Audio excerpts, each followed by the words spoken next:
Очередной четверг, и мы все здесь снова с вами собрались, чтобы обсудить новый контент в eFootball. К сожалению, для нас он не такой обширный и привлекательный, поэтому целью данного ролика является не столько презентация нового контента, сколько в целом поделиться мнением насчет него, потому что чем больше углубляешься в этот самый контент, тем больше вопросов возникает к Konami. Ибо ничего, кроме недоумения, каких-то смешков, новый контент по сути не вызывает. Но обо всем по порядку. Рад вас всех приветствовать на канале Realistic PS. Не забывайте поддерживать это видео своими лайками, в комментариях делитесь своим мнением и подписывайтесь на канал, если находитесь здесь впервые.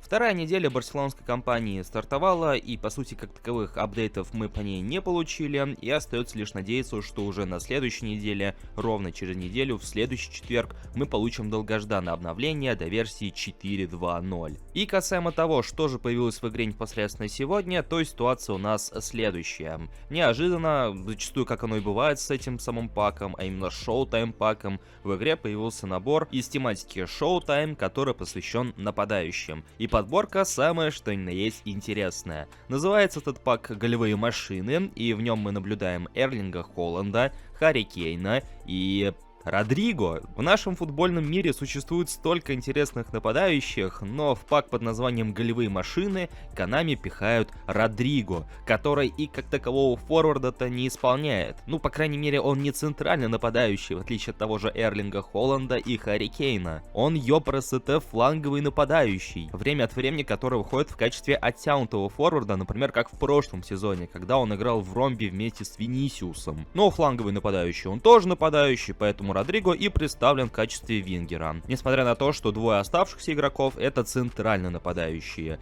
И если в отношении Холланда и Кейна еще можно сказать, что они действительно голевые машины, Эрлинг Холланд гроза клубов поменьше, которая теряется в матчах побольше, в то время как Харри Кейн забивает почти что всем без разбору. И у него там чуть ли не всевозможные рекорды по голам в Бундеслиге. То опять же Родриго, при всем к нему уважении, при оценивании его достоинств, талантов, в принципе, он неплохо проходит на дриблинге, может зарешать в ответственный момент, но он далеко не из тех нападающих, который кладет голы пачками. Но не будем зацикливаться только на этой тройке, поскольку в наборе присутствуют и другие атакующие игроки, которые представлены в качестве хайлайтовских карточек. И здесь вопросов на самом деле не меньше, потому что на кой-то черт Konami засунули в пак Бернардески, который уже несколько сезонов подряд бегает в МЛС. Ну ладно, в принципе, Бернардески мы тоже не хаем и принимаем во внимание его таланты. Ну ёб твою мать, они в этот пак засунули и Иньяки Уильямса, который за последние несколько сезонов все больше и больше деградирует в плане забивания голов. Именно поэтому за последние несколько сезонов на передний план вышел его младший брат, который по сути и тащит Бильбао. Да и сам Иньяки в eFootball крайне деревянный персонаж. Я все еще помню, как несколько лет назад у меня с него активно горела задница, когда я его пытался наигрывать в качестве центрального нападающего. Да и опять же, я хоть и говорил, что мы не будем зацикливаться на основной тройке, но все-таки вернусь к ней, потому что помимо Родриго, тот же самый Холланд вызывает вопросы, поскольку это далеко не первое его появление как раз таки в Showtime паках. Он и до этого присутствовал в аналогичных паках. Честно, уже даже предполагать не хочется, сколько раз он был в этих наборах, то ли 3 раза, то ли 4 раза. Но факт остается фактом, что это далеко не единственное и, скорее всего, не последнее появление в рамках Showtime набора. Да и в целом основная тройка крайне странная, то есть два таких вот бугая в лице Холланда и Кейна, то есть высоких форвардов, тяжеленьких, и один маленький скоростной фланговый нападающий, то есть какой-то золотой середины, которая была бы не слишком высокой, но и не слишком маленькой, которая была бы плюс-минус такой вот, знаете, сбалансированной, мы по сути не имеем. А поэтому данный набор, кроме как недоумения, у меня в лишний раз ничего не вызывает. По аналогии с прошлой неделей в игре стартовал новый этап eFootball Championship, который на сей раз посвящен Милану. И вместе с ним вышел соответствующий набор, премиум набор с игроками итальянского клуба.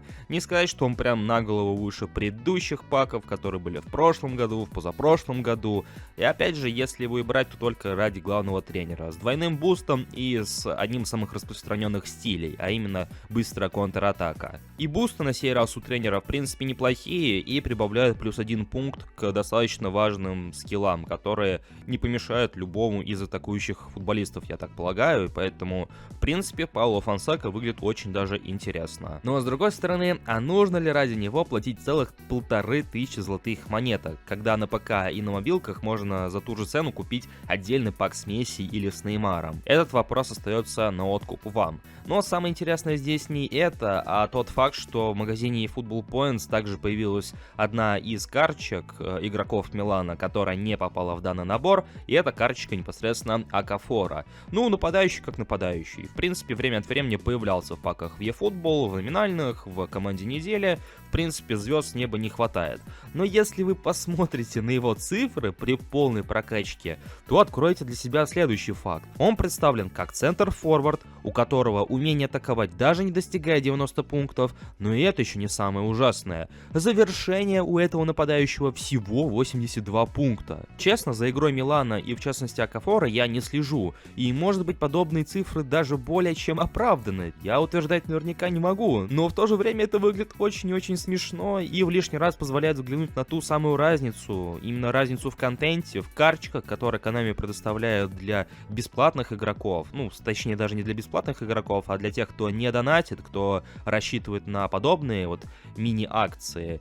С одной стороны у нас есть донатные паки с Кройфом, с Канаваро, с МСН, с другими ребятами, а с другой стороны у нас есть бесплатные карточки, бесплатные наборы, номинальные паки, в которых присутствуют подобного типа игроки с реализацией 82. Ну и последнее, о чем я сегодня хочу поговорить, касается это предстоящего эпического набора, эпического пака, который мы получим в следующий понедельник, потому что в начале следующей недели в игре дебютирует эпический Джанлуиджи Буффон, ради которого, наверное, и стоит крутить данный набор. Конечно, помимо него там также имеется Зейдорф, но уже далеко не в праймовой форме, а в такой вот уже на пороге завершения карьеры. И насколько сильно нужна подобная версия Зейдорфа, насколько она имбовая, тут уже сказать на самом деле трудно. Но про Амбразини вовсе говорить не приходится. Кому он нужен, когда есть тот же самый Зейдорф, хоть и 31-летний. К сожалению, конкретных цифр мы не имеем на данный момент. Я сейчас говорю про цифры уровней. Сколько уровней будет у каждого из футболистов, но, по крайней мере, начальные цифры уже доступны нам по каждому из игроков. Поэтому, если кому интересно, на eFootball Hub, в принципе, все это дело уже имеется. Таким образом, мы уже знаем, что Джанлуиджи Буффон будет обороняющимся вратарем, в принципе, что неудивительно.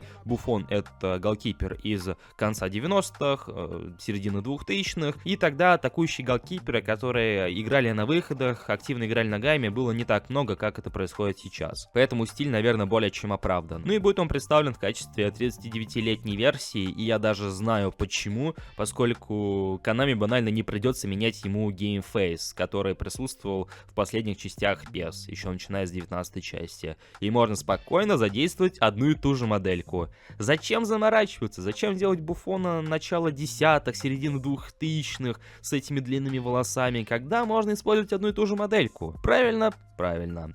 Ну а от вас, дорогие друзья, я буду ждать мнения по поводу всего сказанного и услышанного в комментариях. Будете ли вы крутить Буффона, пойдете ли за ним, в целом, как оцениваете сегодняшний контент, стали ли ловить кого-то из голевых машин, и, в общем-то, что ожидаете от следующей недели. Обо всем этом и не только пишите под этим роликом. Я же всех благодарю за просмотр этого ролика и желаю вам всем удачи. Всем пока.